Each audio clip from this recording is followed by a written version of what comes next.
In today's video, I'm going to be watching some of the Biathlon YouTube videos on the platform. As a lifelong biathlete, I'm going to be reacting to these videos. Biathlon fans, welcome back to the channel. My name is Brian Halligan, and this is my YouTube channel about biathlon. People who are looking to learn more about our sport, go to YouTube to learn about it. Let's see what the internet has to represent our sport. All right, so the first video that we're going to be watching is a Vox video with 441,000 views. How ski warfare created biathlon. My guess is this is going to be a historical look into how biathlon got started. Rifles, sweet headbands. This is biathlon, a timed ski race where you shoot at rifle ranges along the course. It's awesome, but also kind of odd. There's no other sport that combines athleticism and weaponry the same way. Although it's popular in Europe, most Americans only know it from whatever James Bond movie that was. It's for your eyes only, by the way, but that's not... Okay, comment down below if you want me to watch the biathlon scene from James Bond and react to that one as well. The United States had its own winter unit, the 10th Mountain Division, which prepared for conflict in Europe by training on mountains in Colorado and Washington State. I'm pretty sure each state had their own, branch of the 10th Mountain Division, because I know my father was in the 10th Mountain Division and he was in New York. Where I am now in California, we have a race that's called the 10th Mountain Biathlon Race, basically to honor those who were in the California 10th Mountain Division. So I think there was more than just Colorado and Washington. Civilians began hosting competitions combining skiing with shooting, and that led to a petition for official Olympic recognition. In 1960 at Squaw Valley, the sport returned to the Winter Games as an... I love watching these old-time footage of biathlon. There's no shooting mats. These guys are just laying in the snow. But then there's also volunteers and officials and who knows what these people are doing right on the mat with you. Imagine trying to shoot with someone right over your shoulder talking to you or breathing or who knows. Official event called Biathlon. Also, look at the targets. They're not shooting at the 5 across that we know today. They were shooting at pieces of paper. And if you were in the prone ring, that was a hit. If you were out of the prone ring, that was plus 1 minute of penalty. And if you were out of the black, so you shot in the white, that was plus 2 minutes of penalty. So I always heard stories growing up of the good old days of biathlon where people would race for 20 minutes, but then get 20 minutes of penalties added onto their time. That was the moment biathlon went from being a Norwegian military drill to a competitive professional sport.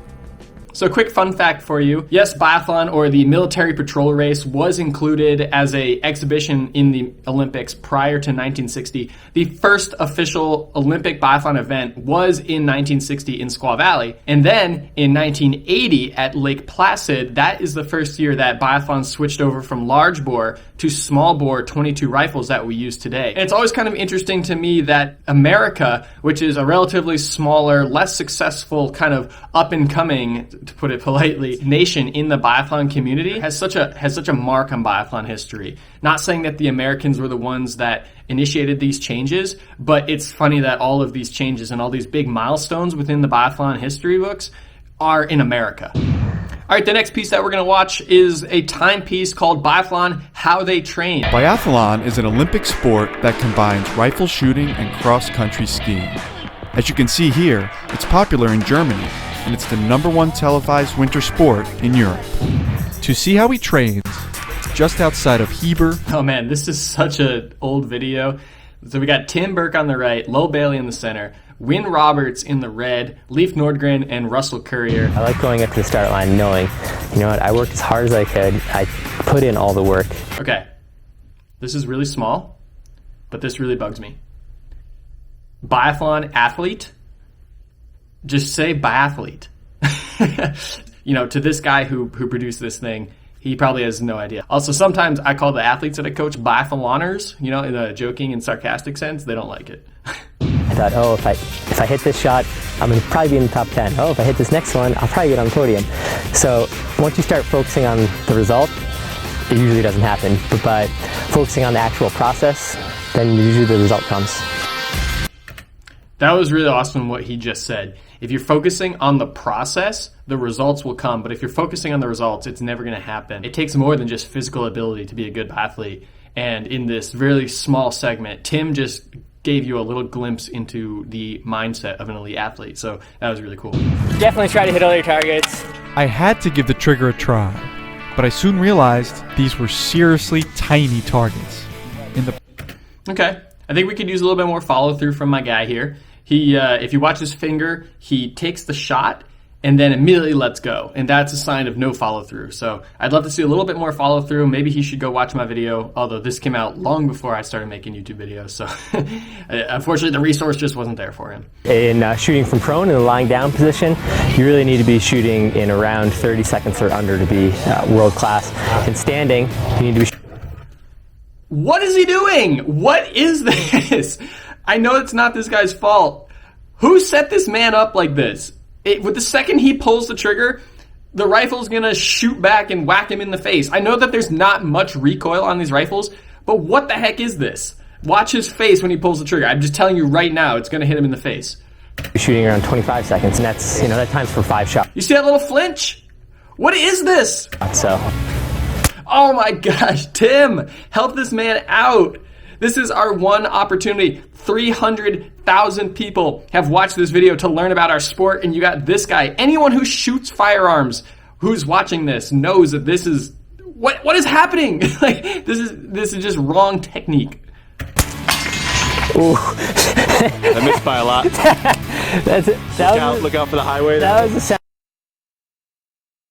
All right, our last piece is a Tom Scott piece. If you don't know who Tom Scott is, he's a YouTuber who has a lot of really cool, interesting videos about just a bunch of random stuff throughout the world. In nearly every sport, competition organisers have to regularly make judgment calls. What technology is allowed? What counts as a great new invention that everyone can use? And what's an unfair... Okay, first of all, I know it's for the bit, but Tom is walking on the ski trail. Just a little faux pas. Don't do that. Don't walk on the ski trail. If you come across a groomed trail, don't walk on it. Please. Just please. Okay, the repeater. He's referring to the Fortner action as the repeater. I've never heard that before. Most people just call it the bolt or the bolt handle. Never heard it referred to as the repeater before. Klart det viktigste egentlig. Det mange som tenker at det Oh, it's baby Sievertbakken. Jeg merker at du får mye tillegg for å bomme, og det vanskelig så mye på... Okay, and this... Okay, let's see if Tom can hit anything here. Shoulder. You hit the metal. I hit the metal. Tom, you just did the whole segment on how the repeater or the Fortner bolt is supposed to be saving you time by being able to just keep your hand right here so you can pull back, push forward. That's what makes it a biathlon rifle. Without that piece of it, it's just a normal 22 or like a highly accurate, highly expensive 22. At least do it right and use it as the biathlon rifle should be used. I mean, that's what makes it a biathlon rifle. Boom. He just did what the other guy did. And this is, as long as I've been coaching biathlon and working with people who are brand new to rifle shooting, for some reason this is such an instinctive thing, is to pull the trigger and immediately look up to see if you hit the target. Just look at the target through the sights. Watch the target fall through the sights, and that is how you will follow through and hit the target. Yeah. So now I will get up and go skiing. Yeah. I can't ski. So what's actually going to happen is I'm going to get up, I'm going to go for a run.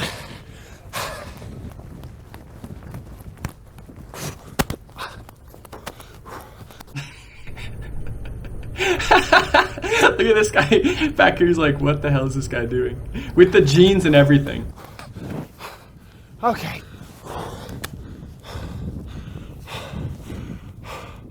Oh, it's so difficult. So he's having trouble hitting the target, but he's also not using a block. He's using his own hands to keep the rifle up.